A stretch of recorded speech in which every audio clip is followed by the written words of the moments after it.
नमस्कार, प्रादेशिक समाचार के साथ मैं शालिनी वर्मा। पहले मुख्य समाचार। संसद के दोनों सदनों की कार्यवाही आज 11 बजे से फिर होगी शुरू। केंद्रीय गृह मंत्री अमित शाह ने मणिपुर मुद्दे पर विपक्ष से अनुकूल माहौल बनाने का किया आग्रह। राज्य सरकार ने 5 पूर्व मंत्रियों की संपत्ति जांच के लिए प्रारंभिक जांच की अनुमति दी। बाबूलाल मरांडी ने संपत्ति जांच को लेकर जताई आपत्ति। झारखंड में 14 जिलों के उपायुक्तों का हुआ स्थानांतरण। देवघर के उपायुक्त मंजूनाथ भजंत्री बने पूर्वी सिंहभूम के उपायुक्त। वरुण रंजन को सौंपी गई धनबाद जिले की कमान। और बीसीसीआई ने घरेलू क्रिकेट मैच के कार्यक्रमों की घोषणा की। रांची में अगले साल 23 से 27 फरवरी के बीच भारत और इंग्लैंड के बीच खेला जाएगा चौथा टेस्ट मुकाबला। और अब समाचार विस्तार से।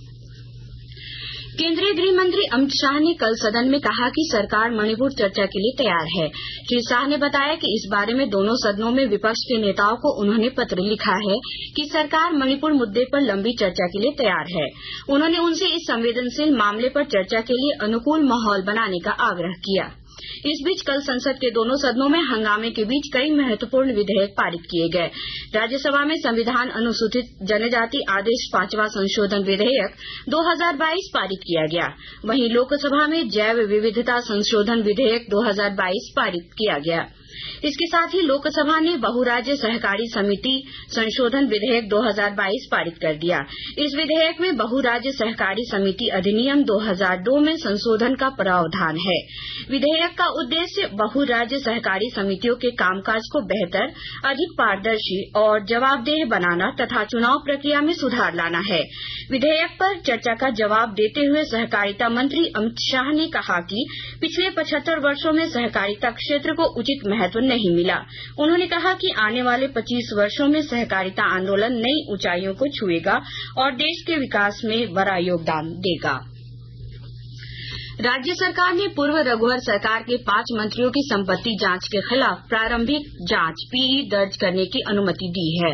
पूर्व मंत्री रणधीर कुमार सिंह, नीलकंठ सिंह मुंडा, लुईस मरांडी, अमर बाउरी और डॉक्टर नीरा यादव के खिलाफ जांच होगी।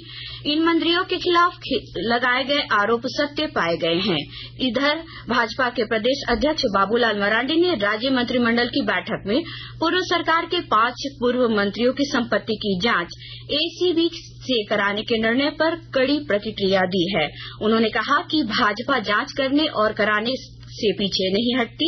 कहा कि मुख्यमंत्री हेमंत सोरेन को अपनी संपत्ति और भ्रष्टाचार के खिलाफ जांच की शुरुआत अपने घर से करनी चाहिए। प्रधानमंत्री नरेंद्र मोदी आज नई दिल्ली के प्रगति मैदान में अंतर्राष्ट्रीय प्रदर्शनी सम्मेलन केंद्र परिसर राष्ट्र को समर्पित करेंगे। ये परिसर देश में अंतर्राष्ट्रीय बैठकों, सम्मेलनों और प्रदर्शनियों की मेजबानी के लिए विश्व स्तरीय बुनियादी ढांचा के प्रधानमंत्री के दृष्टिकोण पर आधारित है। इस परियोजना को लगभग 2700 करोड़ रुपए की लागत से विकसित किया गया है। झारखंड में 14 जिलों के उपायुक्तों का स्थानांतरण किया गया है। कार्मिक विभाग में इसकी अधिसूचना जारी कर दी है। देवघर के उपायुक्त मंजूनाथ भजंत्री को पूर्वी सिंहभूम का उपायुक्त बनाया गया है।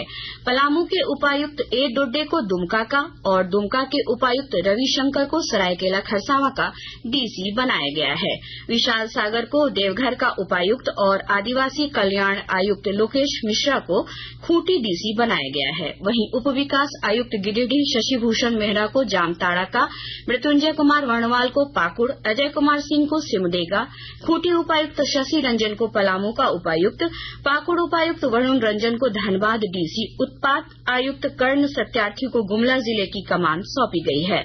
वहीं मेधा भारद्वाज को कोडरमा जिले की उपायुक्त बनाया गया है। चंदन कुमार को रामगढ़ जिले का उपायुक्त जबकि हिमांशु मोहन को लातेहार का उपायुक्त के पद पर पदस्थापित किया गया है। आकाशवाणी के ताजा तरीन समाचारों के लिए आप हमारी वेबसाइट newsonair.com पर लॉग ऑन कर सकते हैं। ताजा समाचार ट्विटर हैंडल @AIRNewsAlerts और Facebook page all India radio news पर भी उपलब्ध है। आप प्रादेशिक समाचार एकांश के ट्विटर हैंडल @AIRNews_Ranchi और फेसबुक, इंस्टाग्राम पेज तथा YouTube channel AIR news Ranchi पर भी हमारे बुलेटिन सुन सकते हैं। प्रादेशिक समाचार आप आकाशवाणी रांची से सुन रहे हैं। शेष समाचार इस विराम के। मृत्यु चाहे किसी भी कारण से हुई हो, जीवन त्यागने वाला व्यक्ति अपने पीछे बहुत सारी जिम्मेदारियां छोड़ जाता है। अगर हम मृत्यु का पंजीकरण जल्द करवाते हैं तो हमारे पास एक बहुत ही महत्वपूर्ण सरकारी दस्तावेज हो जाता है। इस प्रमाण पत्र के द्वारा मृतक की सभी सरकारी और गैर सरकारी औपचारिकताएं आसानी से पूरी की जा सकती हैं और यह प्रमाण पत्र भविष्य में एक अहम भूमिका निभा सकती है। तो आइए हम उनके लिए कुछ करें जो हमें छोड़कर जा चुके हैं। उनको याद करके उनका मृत्यु पंजीकरण करवाएं। योजना एवं विकास विभाग, अर्थ एवं सांख्यिकी निदेशालय, झारखंड सरकार। समाचार में एक बार फिर आपका स्वागत है। आयकर विभाग ने इनकम टैक्स रिटर्न फाइल करने की अंतिम तिथि 31 जुलाई निर्धारित की है। इस तिथि से पहले सभी करदाताओं से इनकम टैक्स रिटर्न फाइल करने की अपील की गई है। अब तक 3 करोड़ से अधिक लोगों ने रिटर्न फाइल कर दी है। राज्य के विभिन्न विभागों में मानव श्रम उपलब्ध कराने वाले आउटसोर्सिंग एजेंसियों की दिन प्रतिदिन बढ़ रही शिकायतों के मद्देनजर सरकार ने इसके कार्यों की जांच कराने का निर्णय लिया है। विस्तृत ब्यौरा दे रहे हैं हमारे संवाददाता। राज्य के विभिन्न विभागों में मानव श्रम उपलब्ध कराने वाली आउटसोर्सिंग एजेंसियों की दिन प्रतिदिन बढ़ रही शिकायतों के मद्देनजर सरकार ने उसके कार्यों की जांच कराने का निर्णय लिया है, जिसके तहत आउटसोर्सिंग एजेंसियों द्वारा नियुक्त कर्मियों को दिए जाने वाले वेतन भुगतान, पीएफ, ग्रेजुएटी, ईएसआईसी सुविधा आदि की जांच की जाएगी। राज्य के उप श्रमायुक्त ने सभी श्रम अधीक्षकों को आउटसोर्सिंग एजेंसियों के कार्यों के जांच के आदेश दिए हैं। इसके साथ ही सभी आउटसोर्सिंग एजेंसियों के प्रोपराइटर को उनके यहाँ नियुक्त कर्मियों को दिए जाने वाले वेतन भुगतान, पीएफ, ग्रेजुएटी आदि वितरण का विवरण उपलब्ध कराने का निर्देश दिया है, जिससे श्रम अधीक्षक की जांच रिपोर्ट व आउटसोर्सिंग एजेंसियों की प्रतिवेदन का मिलान किया जा सके। जसप्रीत सिंह, आकाशवाणी समाचार, पलामू। झारखंड पुलिस के आतंकवाद निरोधक दस्ते ने धनबाद और पलामू पुलिस के सहयोग से धनबाद के गैंगस्टर प्रिंस खान गिरोह के शूटर अफजल अंसारी को कल गिरफ्तार किया। अफजल पलामू के मनातू थाना क्षेत्र के रहिया गांव का है। उस पर धनबाद के गोविंदपुर बैंक मोड़ और तोप चांची थाने में कुल 4 मामले दर्ज हैं। बता दें कि पुलिस मुख्यालय के आदेश पर एटीएस संगठित आपराधिक गिरोह के विरुद्ध कार्रवाई कर रही है। बीसीसीआई ने कल ऑस्ट्रेलिया, अफगानिस्तान और इंग्लैंड के खिलाफ खेली जाने वाली घरेलू सीरीज के कार्यक्रम की घोषणा की। इसके तहत Jharkhand state cricket association JSCA को भी 2024 में टेस्ट मैच की मेजबानी का मौका मिला।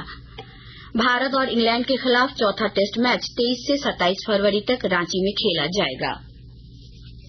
और अब अखबारों की सुर्खियां।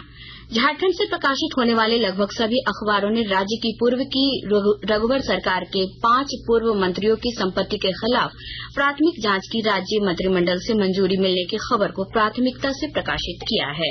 दैनिक भास्कर ने 14 जिले के डीसी बदले जाने की खबर को पहले पेज पर जगह दी है। वहीं दैनिक जागरण और हिन्दुस्तान की सुर्खी है, मणिपुर मुद्दे पर संसद में आज विपक्ष लाएगा अविश्वास प्रस्ताव।